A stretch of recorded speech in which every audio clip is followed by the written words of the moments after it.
Yeah, I've long felt that children, particularly after a certain age, they don't really listen to what you say, but they watch like a hawk Oh yeah. what you do.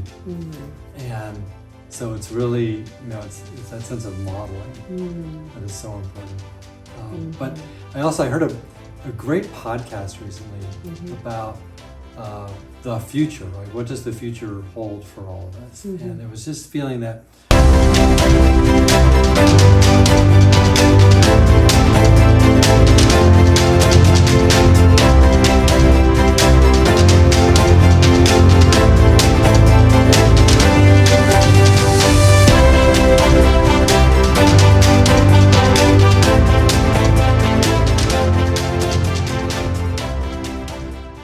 Hi, welcome again, Steve. So Thank nice to see you again. thank you, it's great to be here. Yeah, and as always, you're very, very knowledgeable, and I can always, whenever I talk to you, I feel like you have so much knowledge and that you can share. I know we've talked about anxiety, stress, those kind of, symptoms of a lot of behavioral issues that are coming along in youth, right? And you have a lot of experience in that field, right? Can you talk a little bit more about it? Like, what is it that we can do as adults to help, our, younger generation? Sure. Well, thank you. It's really wonderful to be here. Thank you for thinking that I know things, but as my father used to say, I feel like my knowledge is a mile wide and an inch deep. So I know a little bit about a lot of things. But so, as I've shared my background, I've run an education foundation that works with schools, and we help to address, student anxiety and wellness. And I'm on the founding board of an organization that's dealing with teen anxiety and trying to prevent teen suicide. And I currently run an organization that works with children and youth around the world. And just simply through those organizations, I've been able to see a lot and get a sense of, what a lot of youth are going through and some of the resources that they might turn to. And the first step really is to talk, just to realize that they're not alone, share with someone, and then that someone often will be able to provide the resources. And I will say the schools themselves, many of them have student wellness resources, and parents may not know about them. All right.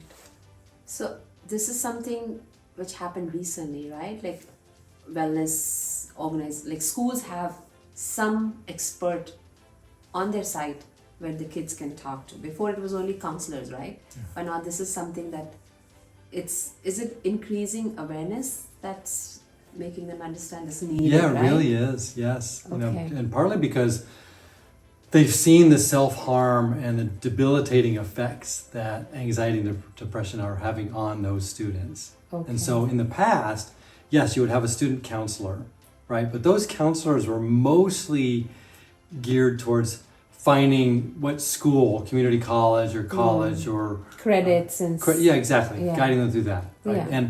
And often those student counselors are overwhelmed, so Yeah. they're spending about 15 to 20 minutes per student. Yeah. And so these schools have received, like in California, they've received state government resources to help fund programs.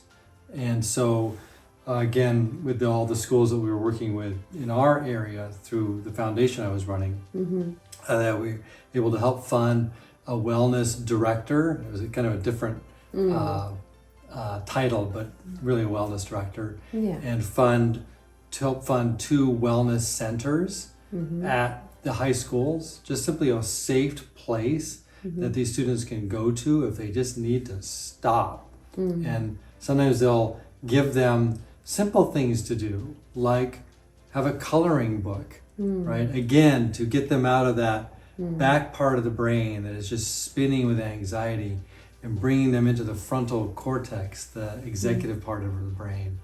Just those little techniques can help pull them through a bad moment so they can might be in a position where they can actually receive support.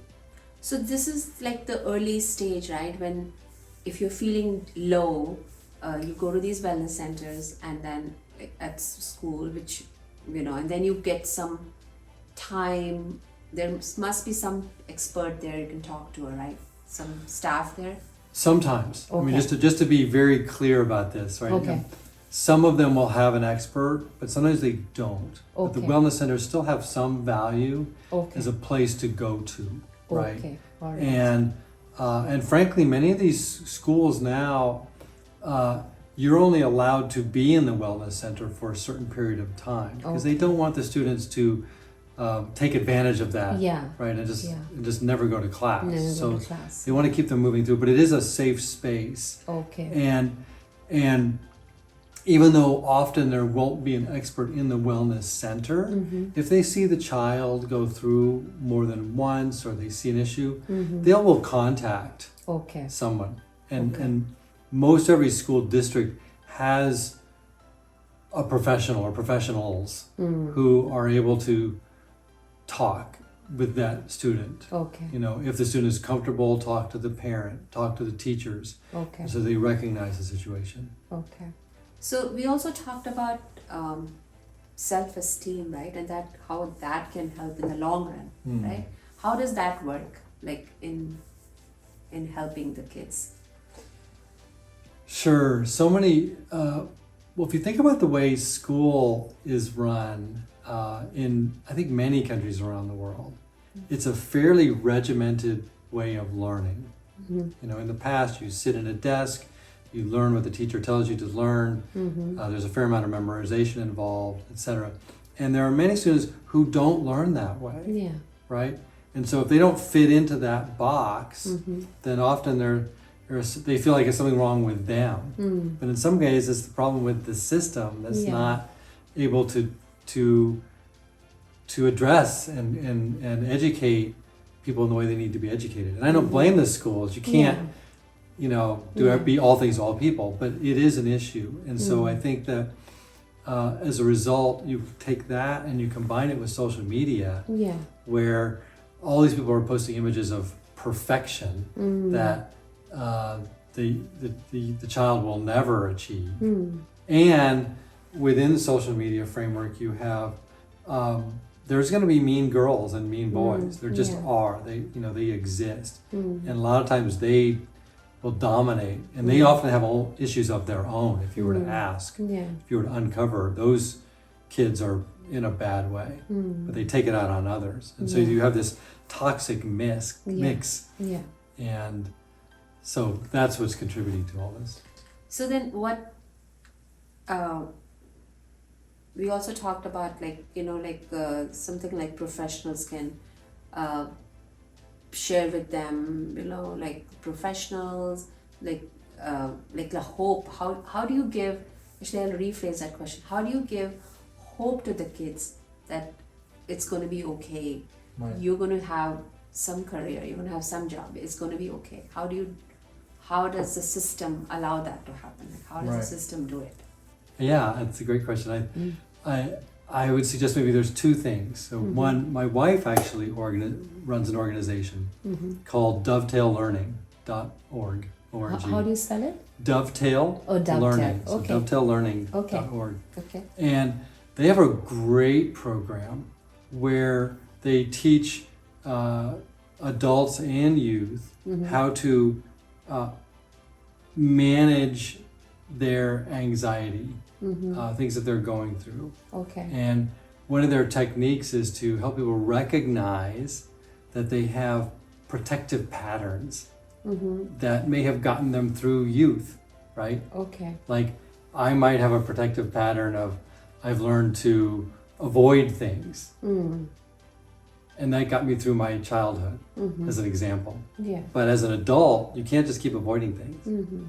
In other children, they may have just simply gotten angry or lash out or not accept responsibility. And that's not good in adults. And so they help people to recognize when they're kind of about to spike in that, anxiety curve, if you will. Yeah. And if you can recognize the pattern, like, oh my goodness, I'm going through this, then you can step back from it.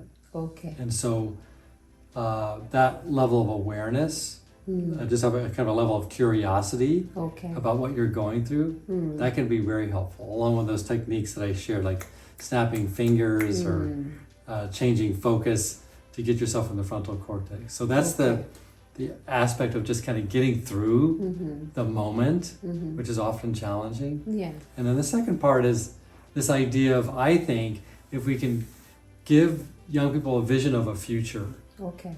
that there's a place for them in this world, and they may not see it now, but and it doesn't have to run through Stanford University, right? Yeah.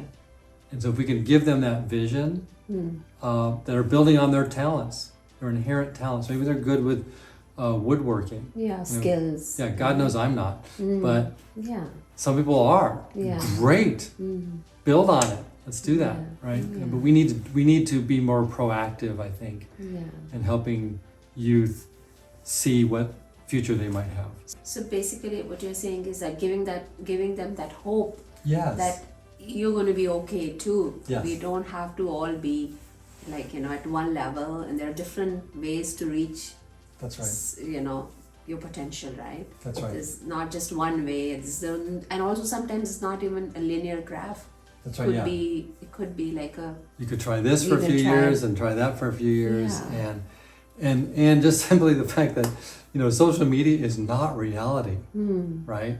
This Yeah. vision of perfection that people put out there, all these influencers, Yeah. it's not real. yeah, and that also affects even adults, I feel, not just the kids. But again, for adults, they still have like seen so much in life that they can somehow figure it out.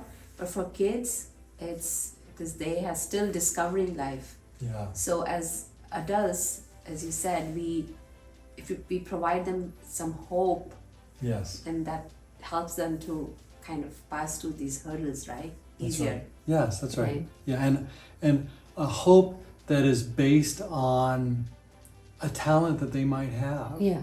right? We don't need to force our children to all become doctors or lawyers, right? Yeah. Maybe they're artists, or maybe who knows? Like both my kids, they're adults now, and they're in careers that really did not exist 10 years ago. Yeah. And so if I had tried to narrow them into a career path, then they wouldn't have been able to do what they're doing now. Yeah. Yeah. That's true, and everybody has their unique strengths, which Yes. they should be able to cultivate and, grow from there, right? Mm-hmm. Because there are so many new skills and new talents and Yes. everything that's needed in this new world, right? Yeah. In fact, I Like was. in olden times, people used to play with sword. That was a talent. I'm saying some people had it. Some people were doing pottery probably. Yes. I'm talking about, let's say, 100 years ago or something, or maybe longer, right? But now new skills are needed, That's right. right? But I Yeah. think as adults, if we recognize it and we respect every profession, or then the kids see from it, right? They observe us all the time. Oh They yeah. see how our thinking style is, and to tell them that it's okay to do what you want to do, your passion, right? Yeah. I've long felt that children, particularly after a certain age, they don't really listen to what you say, but they watch like a hawk Oh yeah. what you do. And so it's really, it's that sense of modeling that is so important. But I heard a great podcast recently about the future, right? What does the future hold for all of us? And it was just feeling that right now we are in a technological super cycle of change, right? That is kind of equivalent to the Industrial Revolution, Oh yeah. right? There's Okay. just so much going on with the web and biotech and AI and all those things that the people who are going to be successful in the future, frankly, are the ones who can adapt and might have or are able to combine a love of elephants with, a good ear, Yeah. and they might come up with a career around, creating an AI to talk to elephants. I mean, who knows, right? But those sorts of skills and passions that we should nurture as parents, it's Yeah. okay. That will Yeah. help them to be successful. Yeah. And across our culture, giving our kids hope, giving them, there is a future for you. There is a future. That helps with any kind of anxiety, any kind of stress they're feeling, and having a good communication within family also helps, right? Good Yes. Open communication. Yeah, do you know Khalil Gibran? No. Oh, he is this beautiful philosopher. I think he might be Turkish, and he wrote a series of very short essays, almost poems. Mm-hmm. And one is called On Children. And it's just the idea that your children come through you, but they are not from you. Okay. And that they will have a future that you cannot imagine, not even in your dreams. And so you have to let them be who they want to be. Yeah. That is the bottom line. Yeah. All right. Thank you for joining me today, Steve. I've learned a lot from you again. Like any other time that you've come to the studio and come talk to me. I know my viewers also learn a lot from you from many, many, many years to go. Thank you. Right? Thank you. Really, it's a Yeah. pleasure. I love what you're doing. Yeah. It's a wonderful show. Thank you. Thanks so much. If you wanna talk about anything at all, then you know who to call. Just tell Sanjana. Tell Sanjana. Tell Sanjana. Tell Sanjana. Just tell Sanjana.